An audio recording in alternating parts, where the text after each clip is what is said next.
Hi guys, and welcome back to Phat Pack Magic. We've got another game ready for you here today, and it's going to be Danny on the play against Chris. Now, Danny's got a bit of redemption to do. He's one of the hometown heroes, and I'm really excited to see if his deck can pull it off. Chris is on the other side, and Chris is looking to close out this game quick and easy. He's been the king of the mountain for the past 2 matches, and he's looking to take home that trophy. So let's see what we've got going on. Chris immediately does a Temple Garden tapped, and Danny follows up with Kythian. Chris doesn't have a turn 2 Bitter Blossom. Unfortunately, Danny's going to have the aggro here. He swings in for 2, takes 2 from the Hollowed Fountain Shock, and man, does he have a follow-up play. Legion's Landing and the Dauntless Bodyguard, giving Kythian protection.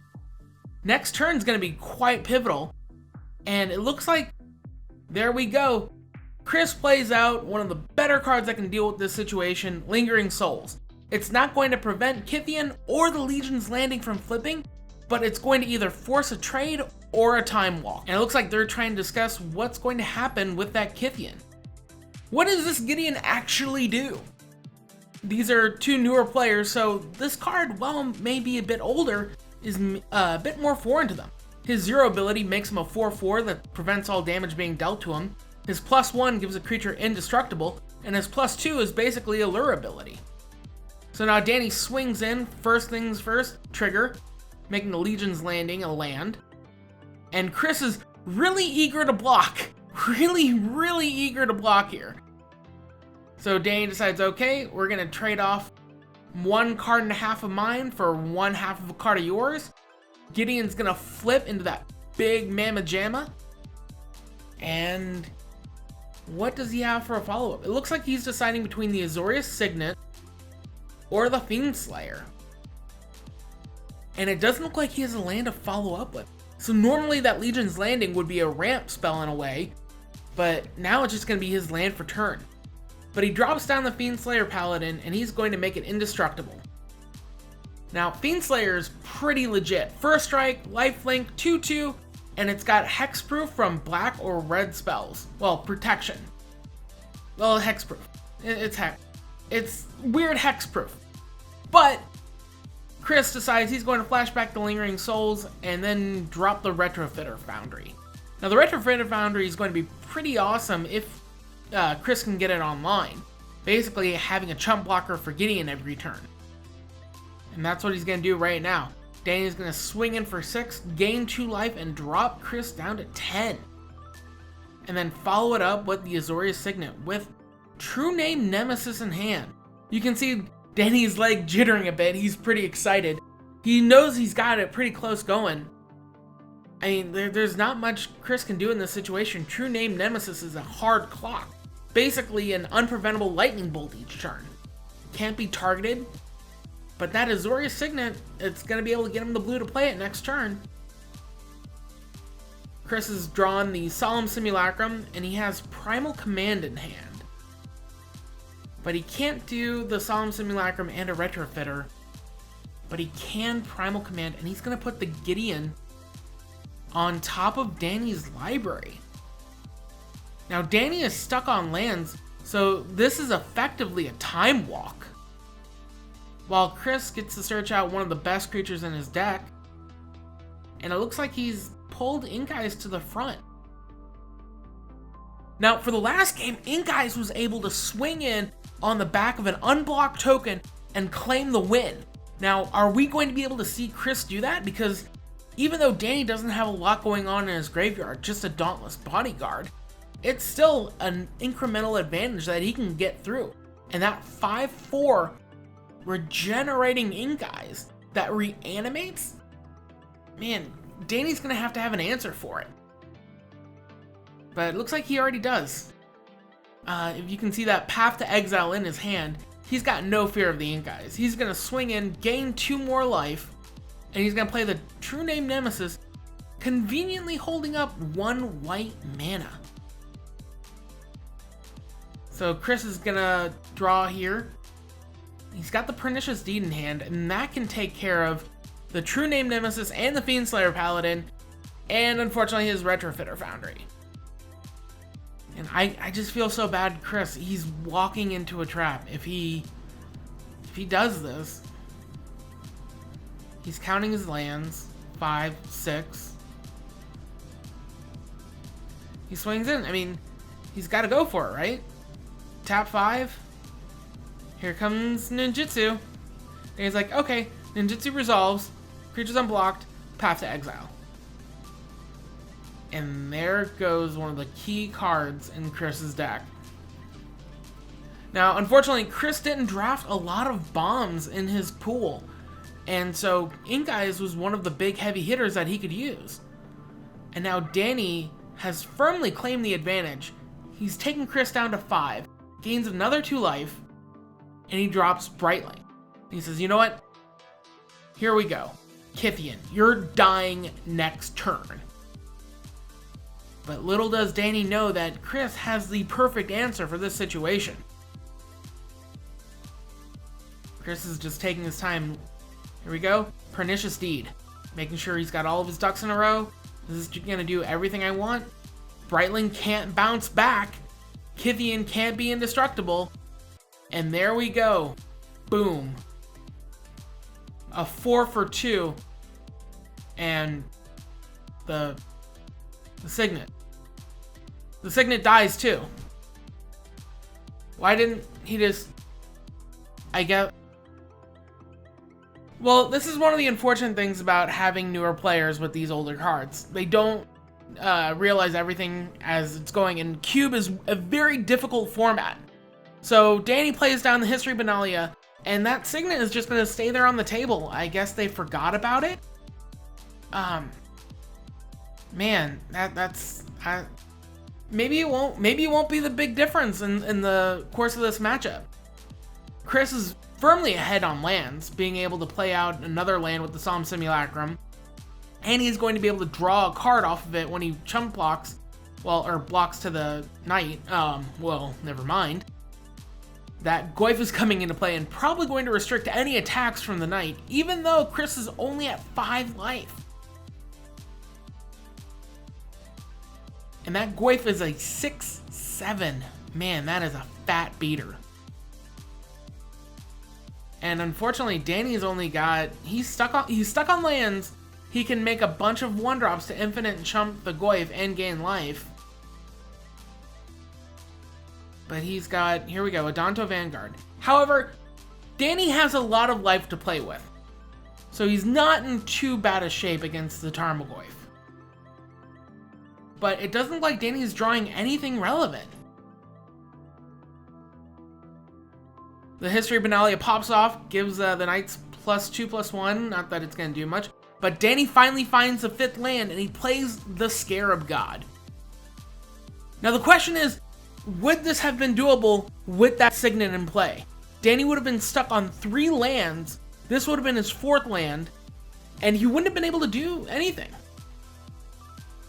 The question is, would Chris have been able to pump out enough of an advantage before this? Before Danny would get to his 5th land drop? So Chris is tapping 3, he's drawn the Knight of Autumn, and he's finally going to kill that Azorius Signet that's been bothering me this entire match. Well, for the most part of the entire match, but it may just not do anything. It may not have been the catalyst that I'm thinking it was. Maybe it's just fine, and I'm freaking out over nothing, and he Heroes Downfalls the Scarab God. Scarab God's gonna go back to his hand and he can't cast it until... Except Danny draws a land. And Danny's gonna play Cloud Blazer, which draws him 2 cards. I mean, now he would have been on 4 lands. He wouldn't have been able to play the Cloud Blazer. He wouldn't have been able to play the Scarab God. Could this have been the thing that makes or breaks this game? So Chris draws, and it doesn't look like he's got much to go on. He's got... Here we go, a Fleshbag Marauder that's going to eat a Knight, but he's going to draw off the Solemn Simulacrum. And now he's going to pay 6. Ooh, Sorin. Sorin is pretty good. Dealing 2 damage, gaining Chris a very valuable 2 life. And Danny is pretty much tapped out here, but he's got the 5 lands. The Scarab God is back in hand.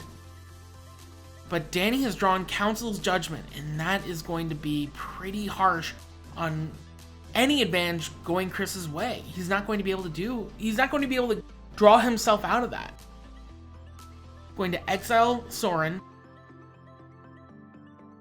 But it leaves Chris in the precarious position of not being able to have very profitable attacks.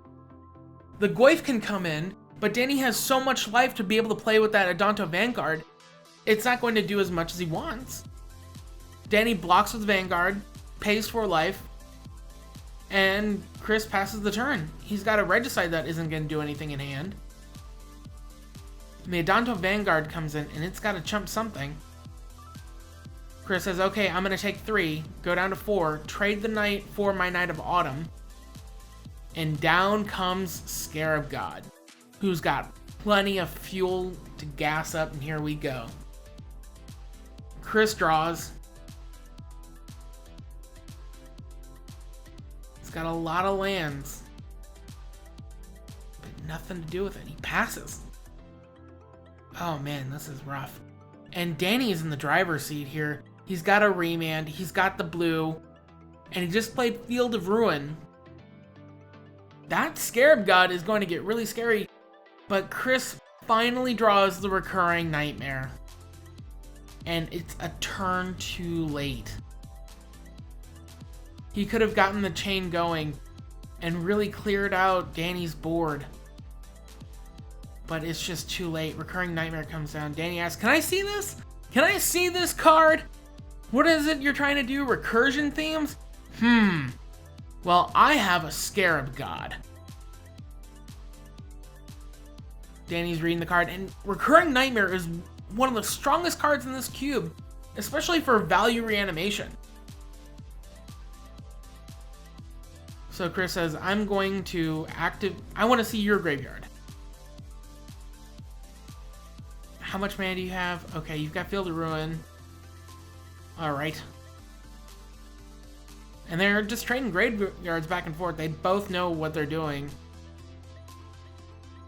But Chris is going to have to give up something. The Scarab God is probably going to eat one of the better targets in response to the Recurring Nightmare.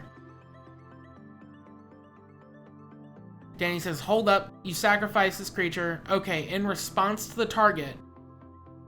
In response, he's going to... I guess he's going to maximize his mana capabilities by using Field of Ruin to bust up a land. And he's going to kill the Temple Garden, okay. This effectively draws out a lot of Chris's green, but he's going to get a forest anyways. Like, alright, well, I've got plenty of white, so I'll just trade my Temple Garden for a forest. But now Danny is using the Scarab God, saying, alright, I'm going to tap 4, and in response, because sacrificing a creature is part of the cost of Recurring Nightmare, Chris is down a creature, and Danny gets his Knight of Autumn, and he's going to put 2 counters on it. So Danny now has a 6/6 Knight of Autumn against Chris's lone Tarmogoyf, and Chris has a Recurring Nightmare. He's going to sacrifice it. It looks like he's going to bring back...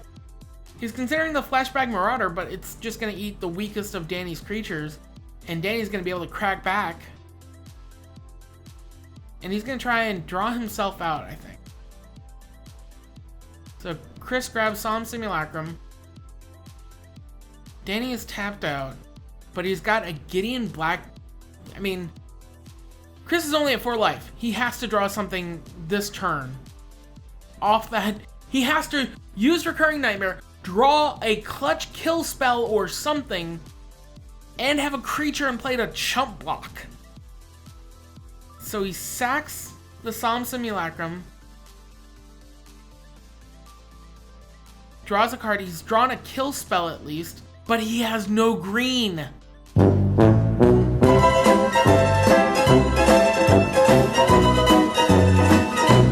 He might have been able to come back, destroying the Scarab God at his end step and blocking the Knight of Autumn.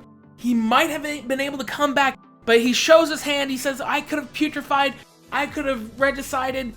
And Danny's just like, yep, that's kind of how it goes. and gives the handshake. Man, what an intense game. But I have to wonder, if Chris had noticed that the Pernicious Deed would have killed the Azorius Signet, would that have given him time to start the recurring nightmare chain? Because it took Danny 4 turns to draw up enough lands to be able to play out the Scarab God, and it was around that same time that Chris had enough removal to kind of time walk the Scarab God. Would he have been able to generate enough card advantage by killing off the Solemn Simulacrum to the recurring nightmare, gaining a ton of life with the Knight of Autumn, and ultimately being able to take over the game? It may not matter, because if Chris just drew into lands, the Scarab God would have easily taken over, as we saw near the end of that game. But what do you guys think? Was the Azorius Signet that big of a deal for that game? Were there any other misplays that you saw that I didn't? Let me know in the comments section below.